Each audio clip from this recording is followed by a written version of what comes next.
Earlier today, I published over at lunduke.locals.com an article entitled "The Internet Archive's Digital Lending Puts the Entire Service at Risk." Archive.org distributed copyrighted material, and it could bring the whole archive down. I'm going to read a good portion of that article to you now and have some additional commentary with it. This is an incredibly important topic.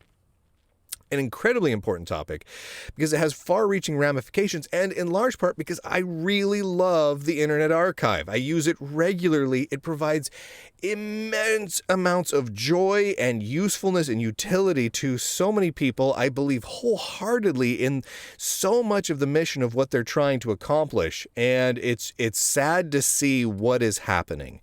And I would like to read some of my analysis to you now. This is the article over at lunduke.locals.com. There is right now a lawsuit going on which could have sweeping ramifications for the Internet Archive, content publishers of all kinds, and the future of digital media archives. 4 book publishers, Hachette, Wiley, Penguin Random House, and HarperCollins, have sued the Internet Archive over the controlled digital lending program. And as much as it pains me to say it, the Internet Archive is most likely going to lose this fight, not because the Internet Archive is fighting the unstoppable behemoth of corporate media, but because, quite simply, the Internet Archive is wrong. And as a result of their creation of the Controlled Digital Lending CDL program, there is a very real chance that the extremely valuable and useful services of the Internet Archive may be ultimately shut down. Now, give a little background here. The Internet Archive started back in 1996 with the simple goal of archiving web pages. For multiple years, they created snapshots of absolutely massive numbers of websites, both personal and corporate, and eventually this led to the public launch of the Wayback Machine, which allowed searching of how specific websites looked on specific dates in 2001. I use this constantly. Oh my gosh, the Wayback Machine is so handy for doing journalism work, because you can go back to forum and social media posts and what corporate websites looked like in 1999 and all sorts of stuff. You can look at the differences in articles posted on different dates. It's amazingly useful. As the years went on, the Internet Archive dramatically expanded the type of material that they archived, including out-of-print newspapers, magazines, books, public domain music and movies, abandoned software, and more, including, this is where it is right now, 832 billion archived web pages, 38 million printed materials, that's magazines and books and the like, 2.6 million pieces of software, 2.6 million pieces of software, 11.6 million video files, 15 million audio files, it's songs, recordings, speeches, all sorts of things, and 4.7 million images, and counting. This is an absolutely massive amount of storage and bandwidth, not to mention the human effort put into archiving and cataloging that material. It's immense. It's a massive undertaking. In order to finance all of this, the Internet Archives operates on a budget that is a tiny fraction of what other foundations bring in other foundations bring in between $20 and $30 million per year. Here's a screenshot of their IRS 990 filings from 2021. It's just not a lot. I mean, we're looking at high teens to 30 million per year. I mean, that may be a lot. There's many millions of dollars and all that. But for all those people, all the hard drive storage, the bandwidth, the electricity costs, the servers, the real estate required to store all those files in, the people, the manpower necessary for scanning and verifying and uploading and tagging and metadata tagging, it's a lot of work. And compared to the budget of some others, it's in other words, the Internet Archive, while well-funded, is not a behemoth. They don't have hundreds of millions of dollars in monetary assets like Wikimedia. Comparatively, the Internet Archive is practically on a shoestring budget. The Internet Archive requires significantly more money to run and actually keep afloat than Wikimedia does for Wikipedia. And yet, Wikipedia brings in massive amounts of more money than the Internet Archive does. I mean, the difference is extreme. Now, I'd like to talk about some legal gray area here, because I think this is very important to understand. All of that, everything we just talked about, is important to bear in mind when you consider that much of the content hosted by the Internet Archive is not necessarily completely 100% legal to share publicly. Now, a huge quantity of the material archived is either clearly legal to share. A lot of times it's in the public domain. I mean, it's just ready to go. But yet. Another large chunk of material falls distinctly into a legal gray area, straddling the line of copyright law and fair use. A lot of times you'll find that the Internet Archive argues that much of what they have there is provided under fair use laws, and it's really, really iffy. There's a lot of gray area there. It's a lot of things are just very, very unsettled or have conflicting laws. And third, and many other archived items, such as some software from the 1980s, is technically under copyright and legally should not be distributed. Not at all. There's no gray area there. But because of the fact that nobody is earning revenue from those older pieces of software, nobody objects to their availability on the Internet Archive, at least not usually. Now, I want to be clear about this. I love the services that the Internet Archive provides, and I think it has immense value to me personally, to society, to the industry, to everything, including a lot of the software that maybe shouldn't legally be allowed to be distributed there. Now, here's the thing. Could the Internet Archive be sued out of existence should enough copyright holders challenge the archiving and availability of some of those works? Yes, you bet. That is absolutely 100%, without question, a very real possibility. But thankfully, that hasn't happened yet. Now, this is thanks in large part to so much material being in that gray area of legality, combined with other material simply not being currently profitable for any copyright holder. In a way, it's sort of a stalemate. The Internet Archive continues to publish and distribute copyrighted works, and the copyright holders allow it because most of those works tend to be non-profitable or out of print, or the copyright holder just thinks it's a good idea to have it out there. Then, in 2011, the Internet Archive began down a road that was destined to get them into legal trouble. There was no way around it. It was obviously, from the start, going to get them into legal trouble. Enter controlled digital lending. Now, the idea of controlled digital lending, or CDL, is simple. Take a physical book, scan it to create a digital version, then allow people to download that digital book. Simple, right? Now, we aren't just talking about extremely old, out-of-copyright text here. Many of the books being scanned and distributed by the Internet Archive are currently being printed and sold right now with authors and publishers who still retain the copyright on them. Actively, right? And this isn't simply a handful of copyrighted books either. 3.6 million books still under copyright are distributed digitally by the Internet Archive. 3.6 million under copyright. Now, to help illustrate the problem here, imagine the following scenario. You personally, Dave, Phil, Margaret, whatever your name is, you go out and buy a DVD or a Blu-ray of Marvel's Avengers, The Infinity War, right? You bring it on home, you watch it and you enjoy it. But then you think to yourself, gee, I'm going to rip that DVD and turn it in and encode it into a digital file, like an MP4 file. I'm then going to put up a website that offers anyone who wants to watch it to download it from me directly. Now, let's say you do that. Let's say you go nuts and do that. What do you think Disney or Marvel would have to say about that? Do you think you'd get into a little bit of legal trouble? You bet your tuchus you'd get into some trouble. Oh my goodness, the amount of people who have had the hammer brought down on them for doing things along these lines is off the charts. The legality of all this has been tested and tested and tested like 1 billion times now. If you purchase a physical work, such as a book or a movie or music or what have you, that simply does not give you the right under the law to make a digital copy and distribute it to others. That right there is piracy. It is the very definition of piracy. And every adult knows that is going to get you into a lot of hot water. That is just going to happen, right? Now, here, this is a very important point.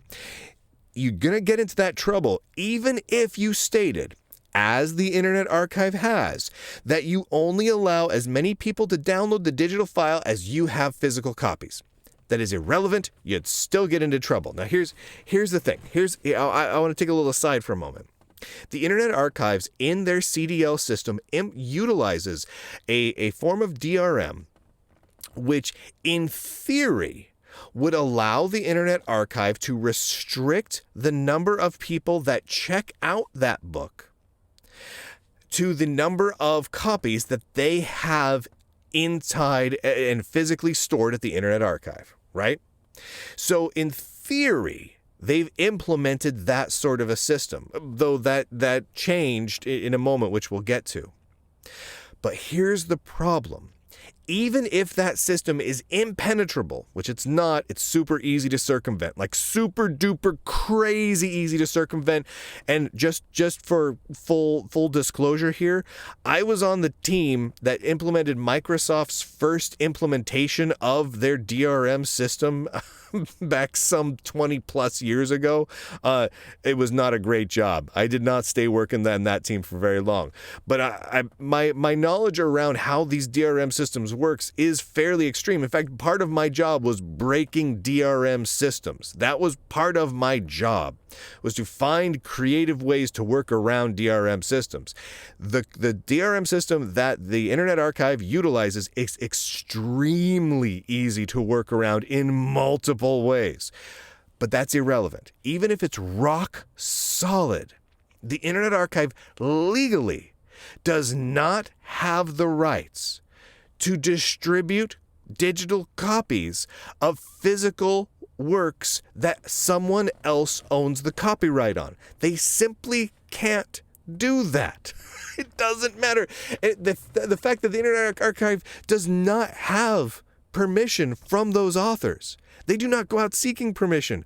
They are obviously going to get into legal trouble. Put aside what you think should the law be and focus on what the law is, because that's what's going to determine what's going to happen here. And the law is that the Internet Archive is really, really, really doing something stupid if they don't want to get sued from here to kingdom come. Now, this was quite possibly the biggest example of poking the beehive with a stick I've seen in a long, long time. The folks running the Internet Archive had to know from day one that this was going to get them sued. There's no way. There's no way a smart person, and the Internet Archive is filled with smart people. I've talked to many of them, super smart, well-intentioned. I got to give them a big thumbs up. I'm a big fan of what they've created, and they've worked hard to create the Internet Archive. It's amazing. They had to know this was going to come, which means they wanted it to come. And I think maybe they wanted it to come because they wanted to pick this fight because they thought they could win it. They're not winning it, is the problem. All right. So then the Internet Archive took this problem they created and made it so much worse. On March 24th in 2020, the Internet Archive launched the National Emergency Library. This program was launched in response to the lockdowns during the COVID pandemic with the stated goal of providing digital copies of books to people who could not get to a library. Okay, that's a reasonable, that's doing something thoughtful. Clearly, the Internet Archive was doing something that they thought was good, right? Okay, it was, in essence, the controlled digital lending system, the one we just talked about, but without the need to wait for your turn to read a book. You want a book?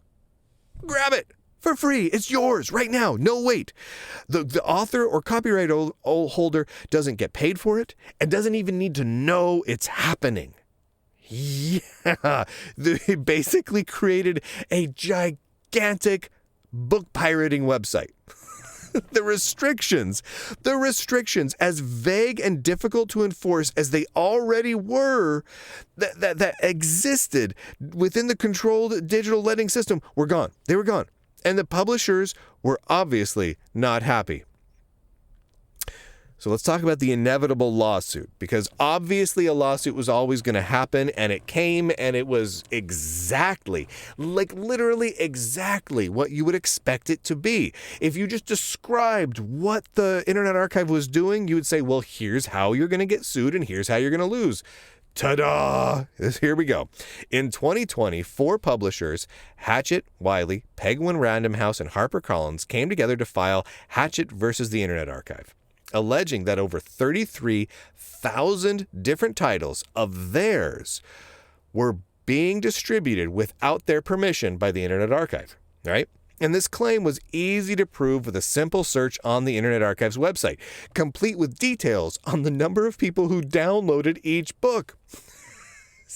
The Internet Archive said here's a searchable index of all the ways we're violating your copyright.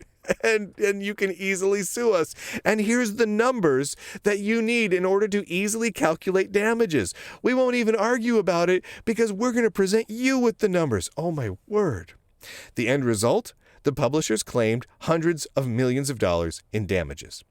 Obviously they did. They were obviously going to do that. Now, which again, the Internet Archive had to know was coming. It was simply too obvious. They built a website that in essence stated, we pirated your books and distributed them to exactly this number of people without your permission. On March 26th of 2023, earlier this year, the judge in this case, Judge John C. Coltle of the U.S. District Court in Manhattan, handed down his judgment, and it was exactly what you would expect. Here's a little snippet from the judgment that was handed down against the Internet Archive. At bottom, the Internet Archive's fair use defense. Again, remember how I said the Internet Archive likes to claim fair use. They use fair use everywhere, and sometimes it applies, but sometimes it really doesn't apply. Oh my gosh. At bottom, the Internet Archive's fair use defense rests on the notion that lawfully acquiring a copyrighted print book entitles the recipient to make unauthorized copies and distribute it in place of the print book, so long as it does not simultaneously lend the print book. But no case or legal principle supports that notion. Every authority points the other direction. Exactly. That is exactly, obviously the case. This was a judgment that was destined from the moment the Internet Archive started the controlled digital lending system that it started. This was destined to come to pass. Just because you buy a book, you don't, under the current laws, have the rights to take copyrighted material, copy it, and distribute it however you wish. The law is both clear and well understood by just about everyone. Now, maybe you or the Internet Archive or even me feels that the law should be different. Okay. That's not what's at issue here. What's at issue is that the Internet Archive operates under the law as it is today. If they want to change it, they have to successfully find a way to change it, and they aren't doing that. So how has the Internet Archive responded? Well, they've responded in just an entirely bizarre way. It's so weird. I have to read it here. And again, I want to be very clear about it here. I'm going to read some quotes from Brewster Kahle, who is the founder of the Internet Archive. I have mad respect for Brewster. I have mad respect for the Internet Archive. I'm a big fan, but these statements are crazy. On December 15th, 2023, the Internet Archive, being represented in part by the EFF, the Electronic Frontier Foundation, filed a brief in their appeal of that judgment, the judgment we just read. Of that appeal, the founder of the Internet Archive, Brewster Kahle, made the following statement, quote, "Why should everyone care about this lawsuit? Because it is about preserving the integrity of our published record, where the great books of our past meet the demands of our digital future. It is not merely an individual struggle, it is a collective endeavor for society and democracy, struggling with our digital transition. We need to secure access to the historical record. We need every tool that libraries have given us over the centuries to combat the manipulation and misinformation that has now become even easier." End quote. What the fart?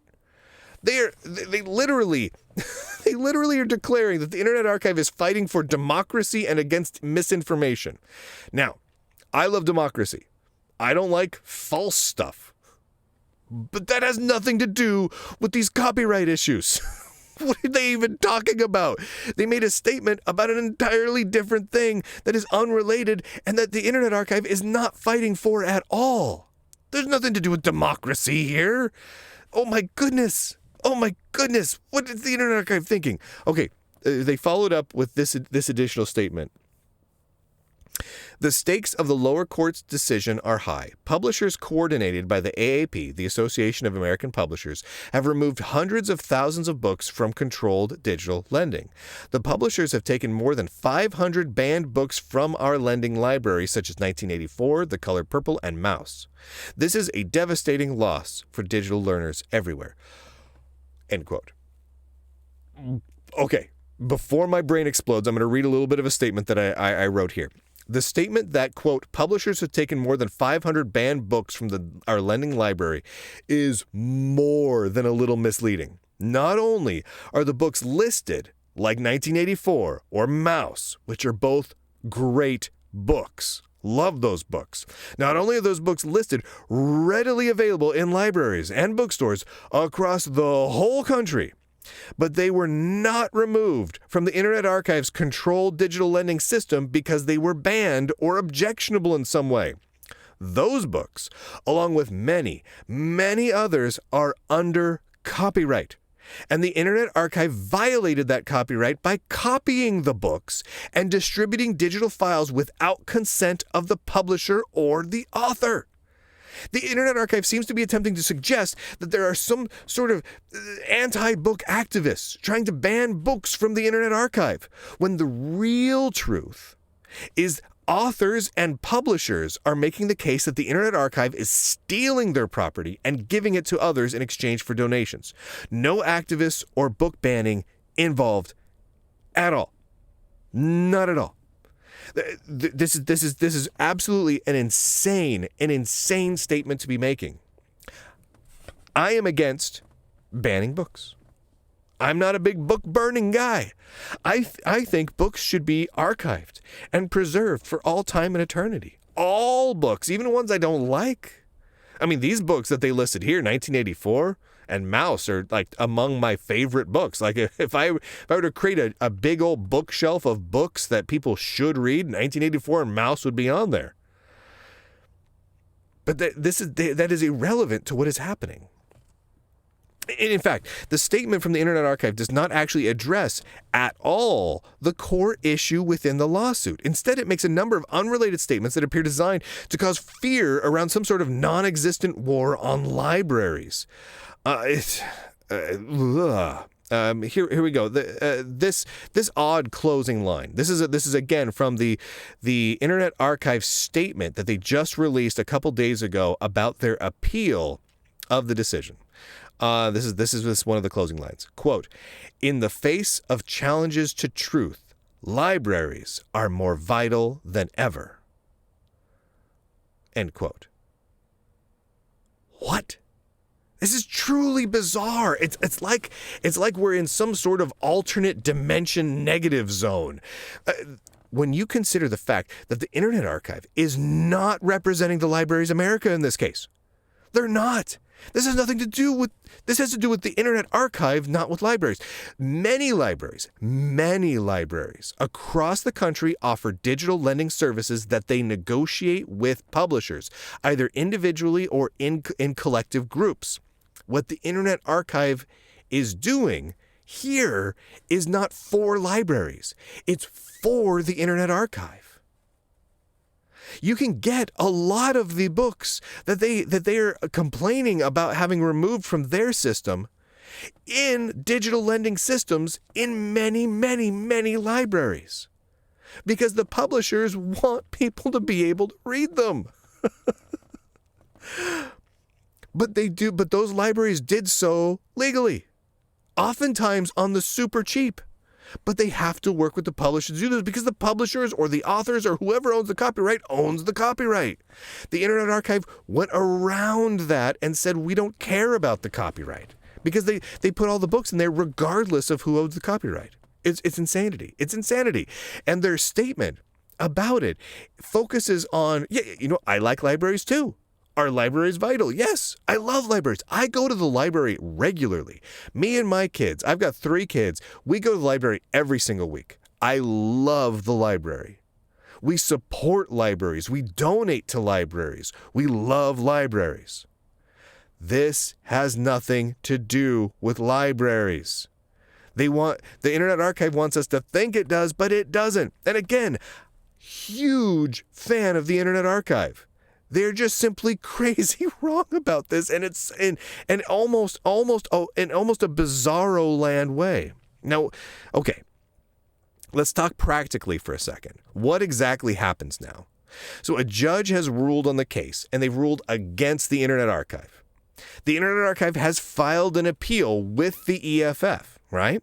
That carries a little weight. But what happens next? What real practical impact will all of this have on the Internet Archive, on digital media, on libraries, and all these sorts of things? What is the real impact going to be? Okay, well, here's my thoughts on this, on what the real impact looks like. Number 1, there is no reason to believe that the first judge's decision earlier this year will be reversed on appeal. It's likely going to be upheld. Copyright law is pretty well established and tested at this point. And the Internet Archive was clearly in the wrong from a legal perspective. Even if you, I, or a bunch of other people think that the Internet Archive should be able to do what they were doing, legally, no. So they need to get the law changed if they don't want to be breaking the law, right? So that's one thing. Number 2, the more the Internet Archive spends on failed lawsuits like this one and programs that cause them to get them sued, right? So they're spending money on the CDL program, and then they're spending money fighting lawsuits about the CDL program. That means that they have less money to run the rest of their programs, such as the Wayback Machine. And as we already talked about earlier in this article, they don't have a ton of money to spare. They have a little bit of money to spare, but not a lot. A couple $1 million goes away real fast. Number 3, every lawsuit that they lose, this is really important, that deals with illegal copying and distribution of copyrighted materials is going to increase the odds of more lawsuits being filed against them. The Internet Archive is, in effect, opening the floodgates of potential lawsuits across the spectrum of archived material, including music, software, and more. I love being able to look through the software library in the Internet Archive. The amount of amazing software that they have archived from retro and less than modern computing systems is fantastic. However, a great deal of it is of dubious legality, and some of it just outright has copyrights by companies that are still in business. As the Internet Archive loses very publicly these lawsuits, and as damages are awarded to the plaintiffs, the Internet Archive is going to have a harder and harder and harder time because more lawsuits are going to be filed, and all they got to do is reference the already successful lawsuits against the Internet Archive. This is just going to snowball out of control. And that ain't good for the content remaining on archive.org, because it's going to have to get taken down. It's just gonna, whether you wanted it to or not, whether I want it to or not. And number 2, they're just going to run out of money. And number 4, because the Controlled Digital Lending Program is part of the Internet Archive, the entire organization is liable for any damages. And quite frankly, they don't have the money to spare to afford those damages. They spun up a program which was going to, inevitably, 100% going to get them sued. And there was almost zero chance of them winning that lawsuit. And they spun it up as part of their main organization. Their main foundation has it right inside of it, which means the whole organization is liable for those damages. They didn't spin it off as a separate like LLC or a separate, Class C company. No. They didn't protect themselves legally.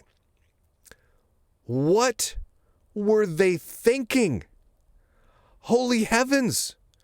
Was nobody on their board sitting around going, let's take a few minutes, let's file some paperwork, and let's spin the controlled digital lending thing off as a separate initiative. That way, if it gets sued out of existence, because it's gonna, it doesn't take the entire Internet Archive down with it.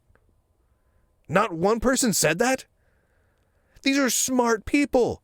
Do they really not? Oh my gosh. Holy heavens. I'm going to say this flat out. Internet Archive, I love the work you do. Next time you guys think about doing something, email me and ask me if it's going to blow up in your face and take your whole organization down. I'll let you know or not, because it'll take me 5 seconds to figure it out. Heavens to Betsy. Number 5. None of this, this is important here, will have much of any impact on libraries. No matter what the Internet Archive says in their statements, this has no impact on libraries. Libraries have a variety of digital ledgering systems in place, a whole bunch of them, working with a huge number of publishers. Those are all still going to exist because they did them all legally. This is only going to impact archive.org. This is only going to impact the Internet Archive. And if any libraries are working with Internet Archive or using their system, they're just going to switch to one of the other many digital lending systems that exist for video, audio, music, gaming, books, all sorts of digital stuff. Libraries have so many digital lending systems. And some of them aren't very sophisticated at all, but the publishers have still agreed to allow the libraries to use them, so they're legal. Now, all of that is fairly obvious to any outside observer. Even someone who is a big fan of the Internet Archive, as I am, can see how the current course being followed will lead to some significant negative outcomes. Now, worst case scenario. What's the worst case scenario here? Well, worst case scenario, the Internet Archive, including the Wayback Machine, and the entire archive of software, music, and other cultural items will be forced to shut down due to legal liabilities and legal defense costs from years of copyright infringement. Also, other people, foundations, and companies interested in archiving culturally significant material will be increasingly hesitant to do so because they don't want to get sued out of existence either. Which means if the Internet Archive goes away, anyone who would think I'm going to take their place is going to think twice about doing so because it's going to be legally scary. And obtaining public and historical material after all of that is going to be significantly harder going forward. So the irony here is the Internet Archive's actions, which seemingly on the face are there to preserve historical and public domain and just valuable cultural material, will result in making it harder to get that material going forward. And all of this is because of the controlled digital lending program. The Internet Archive simply pushed it too far. They went far beyond those legal gray areas that they previously operated in. And there are a lot of gray areas that could have got them in trouble. But they flew too close to the sun on this one. They just did. They said instead of flying close to the sun, like they were doing, they just dive bombed the sun. This was obviously going to go horrible. And if any of those items actually come to pass, that would be truly a shame. That would be terrible. Terrible. The Internet Archive provides a valuable service for the world, and one which I both personally and professionally use regularly every week. It's amazing. The question is, how likely do I think that worst case scenario is? The unfortunate answer is pretty gosh darn likely. In large part because the Internet Archive seems determined from day one to make that happen. Look at how they're approaching their defense right now. Their appeal of pirating copyrighted books Now, you may say, but it was for a good cause, blah, blah, blah. They still technically did it. And they proudly did it. Their appeal of the judge ruling against them is that they're fighting for democracy in libraries. Which it has nothing to do with the legal ruling against them. So how on earth are they going to succeed here when their response doesn't even have anything to do with the court case at all? This is a really big one. This is a really big one. It's going to be terribly, terribly sad if this goes the way I think it's going to go. But the worst case scenario, I think, is at least fairly possible. It's likely, in fact. I'm not 100%. There's a chance things will go well. There's a chance that, maybe they'll win on appeal. Maybe they'll get a judge who is like, but I love libraries. I say you're not guilty.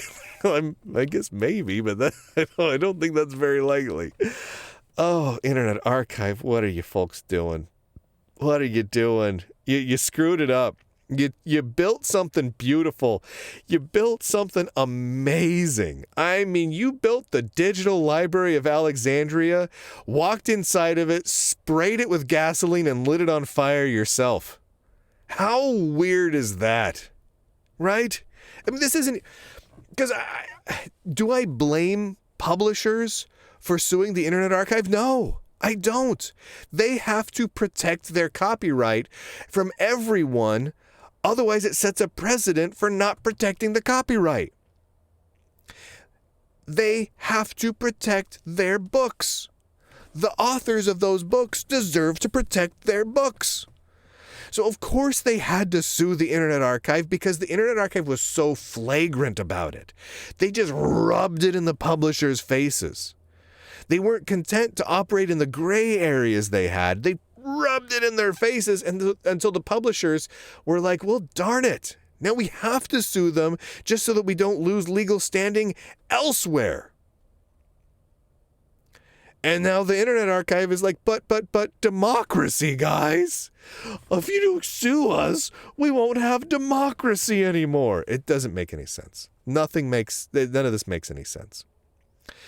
So in 2024, we're going to see more stuff come down the line on this. I think we'll see another judgment against the Internet Archive. I think we'll see more people filing suits against the Internet Archive, not just for books now, but for video, audio, and software. I think it's going to come to pass.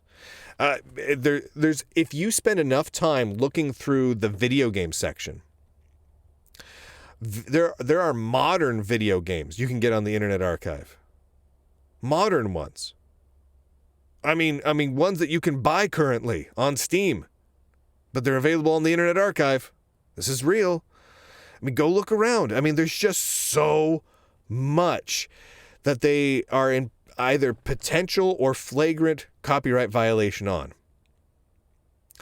And they've poked the hornet's nest and poked the bee, and they went up to the bear while it was sleeping and kicked it in the stomach and ran. Of course people are going to sue them. More and more. I mean, it's going to happen. And they're not going to be able to pay for the total damages. Because if you start adding things up and you start adding up how many people have downloaded these copyrighted works, there's no way the Internet Archive can afford the damages that people are going to be awarded by judges. There's just no way. Which means the Internet Archive is going to have to shut down. Terrible. Absolutely terrible.